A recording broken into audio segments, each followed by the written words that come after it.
మా మేనత్తమ్మగుడు అంటే అబ్బాయి మా మేనత్తమ్మగుడు అంటే ఎలా ఉంటాడు అనుకున్నా? నువ్వు ఎగరబాకు రాసాయో నేను ఇంకా పైకి ఎగరలేపా. ఎట్టా ఎగురుతావేంద్రా? నేను ఎగురుతున్నాను అనుకో. నువ్వు ఆల్రెడీ ఎగురుతున్నావు రా అబ్బాయి. ఓరబ్బాయి ఎట్టా ఉంటాడు అనుకున్నావు? అస్సలు ఎలా ఉంటాడు? ఎలా ఉంటాడు మా మేనత్తమ్మగుడు లాగా.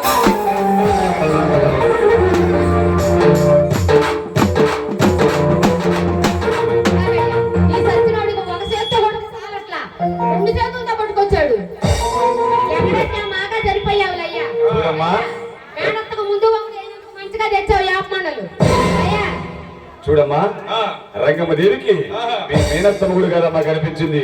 ఎవరు కనిపించారయ్యా? ఆ శ్రీనివాసుడు కనిపించి, అమ్మా రంగమ్మా ఘోరాది ఘోరంగా దుఃఖపోతున్నావేమిటమ్మా అన్నాడట. ఆ మాటలు విన్నటువంటి రంగమ్మదేవి, నాయన శ్రీనివాస ఏమిటమ్మా? ఇయాలను రక్షాలకు తరగలేదు, ఎక్కడ ఆశ్రాలకు తరగలేదు. మంది సిబ్బందితో తొలతొలుతున్న నాకు సంతానం లేక బాధపడుతున్నానయ్యా అన్నదట. అమ్మా రంగమ్మ, స్వామి సంతానం లేక బాధపడుతున్నానన్నావే, నేను కనుక నీకు సంతానం ఇస్తే నాకు ఎలాంటి బ్రతుకుల బడుగులు తెలుస్తామని చెప్పి ఈ అట్టు ఉండగా ఆ మాటలు విన్నటువంటి రంగమ్మదేవి, నాయన శ్రీనివాస నీ యొక్క వరాన గనక నాకు సంతానం కలిగితే, నాయన శ్రీనివాస అయ్యయ్య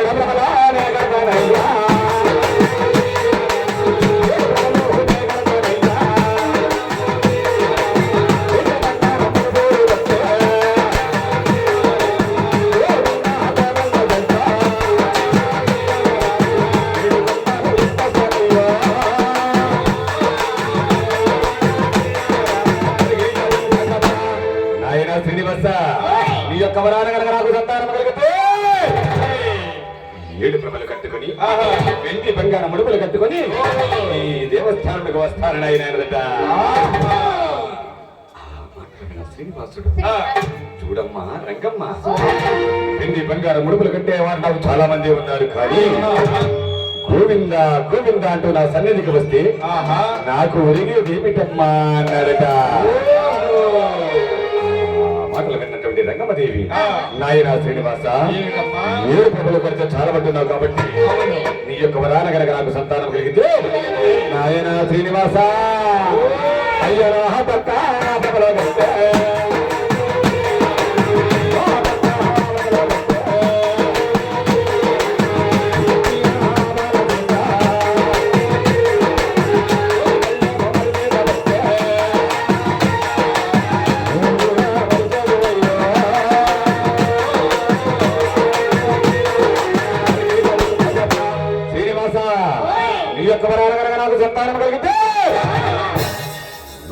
బండి కట్టుకొని వాళ్ళ చేత జోకి పళ్ళెము పట్టించి ఊరూరా తిరిగి ఈ తిరుపతి దేవస్థానానికి వస్తానని ఆయన అన్నదట. శ్రీనివాసుడు, అది కూడా నాకు చాలదమ్మా అన్నాడట. నాయన శ్రీనివాస ఏమిటమ్మా? ఈ వరము కూడా చాలదంటున్నావు కదా? అవును. నీ యొక్క వరాన గనక నాకు సంతానం కలిగితే, నాయన శ్రీనివాస అయ్యా నాకు సంతానం కలిగితే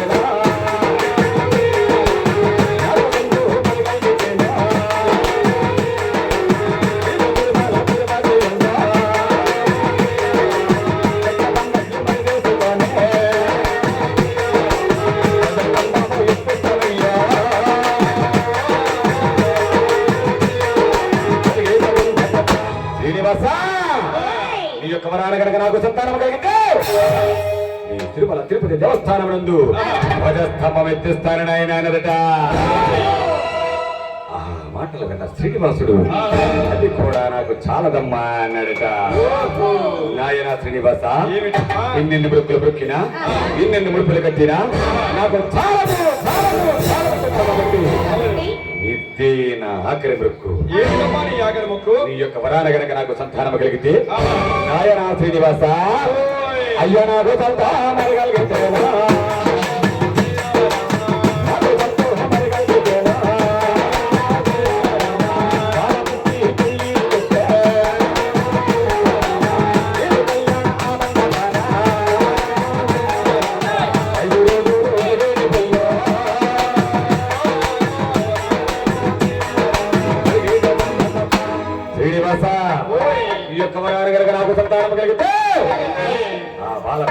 అబ్బాయి పెళ్లిడికి వస్తే నీ కళ్యాణ మండపాన 5 రోజుల కళ్యాణం వరకు వస్తాను ఆయన అన్నాడు.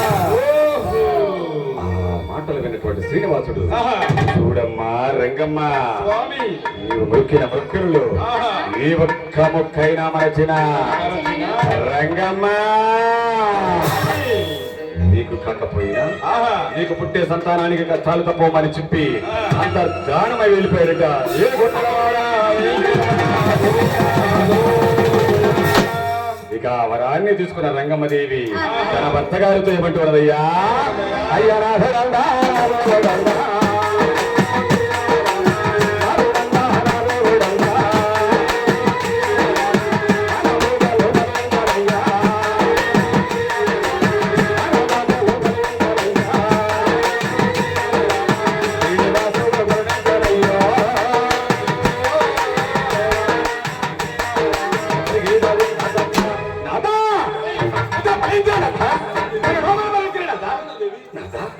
ఏడు ప్రభలు కట్టుకొని తిరుపతి దేవస్థానంలో కనుక వచ్చినట్లయితే ఆ శ్రీనివాసుడు మనకు సంతానాన్ని ఇస్తానన్నాడు నాదట.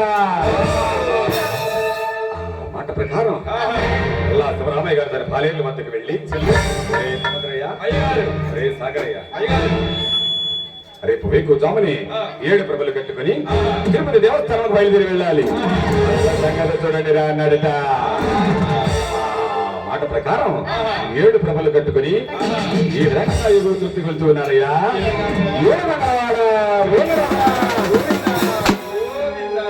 మన్నుతున్న బాలుడు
తిన్న బాలుడు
తిన్న బాలు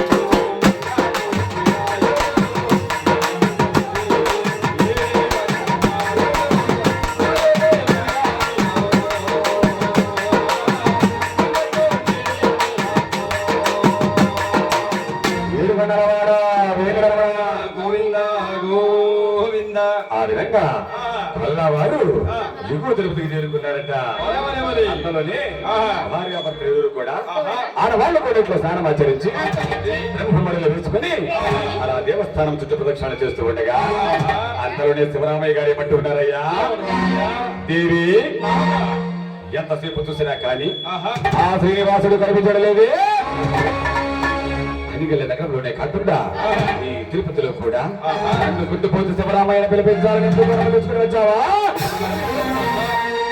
అని చెప్పి చేసిన బ్రహ్మముడులు విప్పదీసి ఆ శ్రీనివాసుని ఈ విధంగా ధ్యానిస్తున్నాయ్యా.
అలా కళ్యాణ మండపాన్ని పట్టుకొని నడిపిస్తున్నావు రంగమ్మదేవి.